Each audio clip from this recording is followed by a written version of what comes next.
नमस्कार, आदाब। हमारे डिजिटल प्लेटफॉर्म पर आपका स्वागत है। तुर्की के पश्चिमी इलाकों में कुछ दिन पहले जंगलों में एक ऐसी आग भड़की जिसने कुदरत की खामोशी को भी चीर दिया।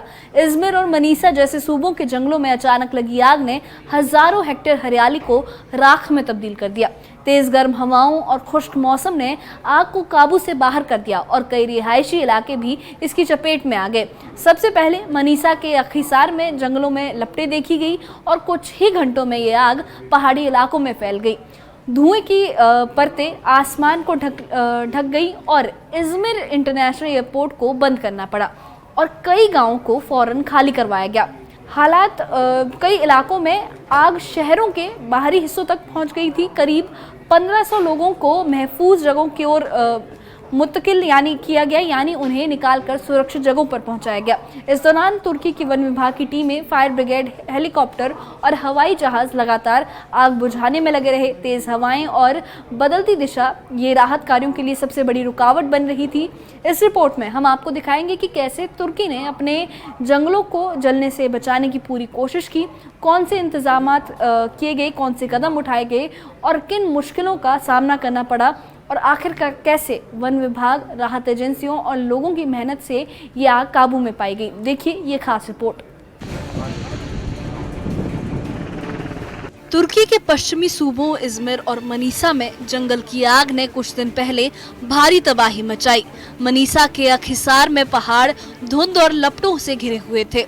आसमान में हेलीकॉप्टर गूंज रहे थे जो पानी की बौछारें बरसाकर आग के शोलों को थामने की कोशिश कर रहे थे। अब खबर आई है कि इस आग पर पूरी तरह काबू पा लिया गया है।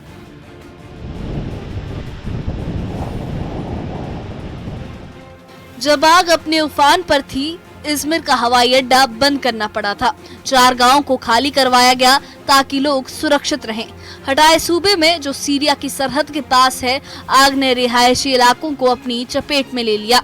इसकी वजह से 1500 लोग अपने घर छोड़कर महफूज ठिकानों की ओर चले गए। गर्मी की लहर और तेज हवाओं ने इस आग को और भड़काया। शुक्रवार को वन मंत्री इब्राहिम युमाकली ने ऐलान किया कि इज़मिर में 9 में से 6 आग पर काबू पा लिया गया। इज़मिर के गवर्नर सुलेमान एल्बान ने बताया कि तेज और बदलती हवाएं सबसे बड़ी मुश्किल थी। उन्होंने खबर नवीसों से कहा कि हवा की रफ्तार और दिशा बार बार बदल रही थी, यही हमारी सबसे बड़ी चुनौती थी। इस जंग में 9 हवाई जहाज, 22 हेलीकॉप्टर और 1100 गाड़ियों ने दिन रात मेहनत की। इन कोशिशों ने आखिरकार आग को हरा दिया। इस आग ने 2 जिंदगियां भी छीन ली। एक 81 साल के बुजुर्ग और एक बेकहो ऑपरेटर जो आग बुझाने में मदद कर रहा था, इसकी भेंट चढ़ गए। तेज हवाओं और बिजली की तारों में खराबी ने आग को और खतरनाक बना दिया था।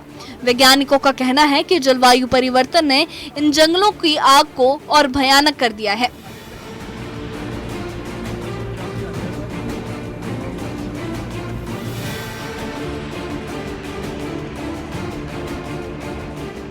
तुर्की के जंगल अब फिलहाल सुकून में है। जंगल के रखवालों की मेहनत।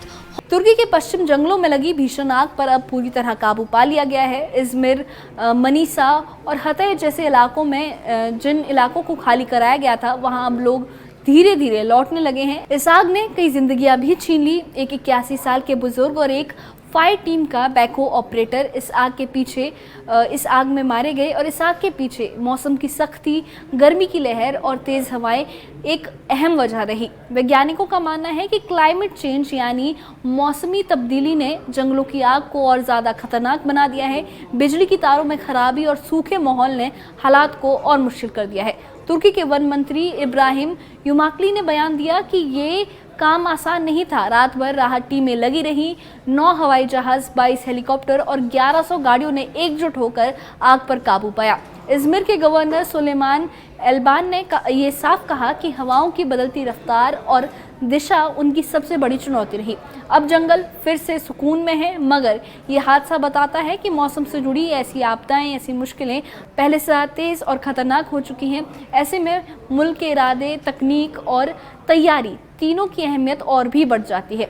तुर्की ने तो ये दिखा दिया कि ऐसे हालात में संसाधनों का सही इस्तेमाल और मजबूत नेतृत्व मिलकर किसी भी आफत को रोक सकते हैं और ऐसे हालातों को रोका जा सकता है, काबू में पाया जा सकता है। इस बारे में आपका क्या सोचना है, हमें कमेंट बॉक्स में अपनी राय ज़रूर बताइए। और इससे जुड़े अपडेट्स के लिए और ऐसी ही खबरों के लिए हमारे चैनल के साथ बने रहिए, हमारे चैनल को सब्सक्राइब करिए। शुक्रिया।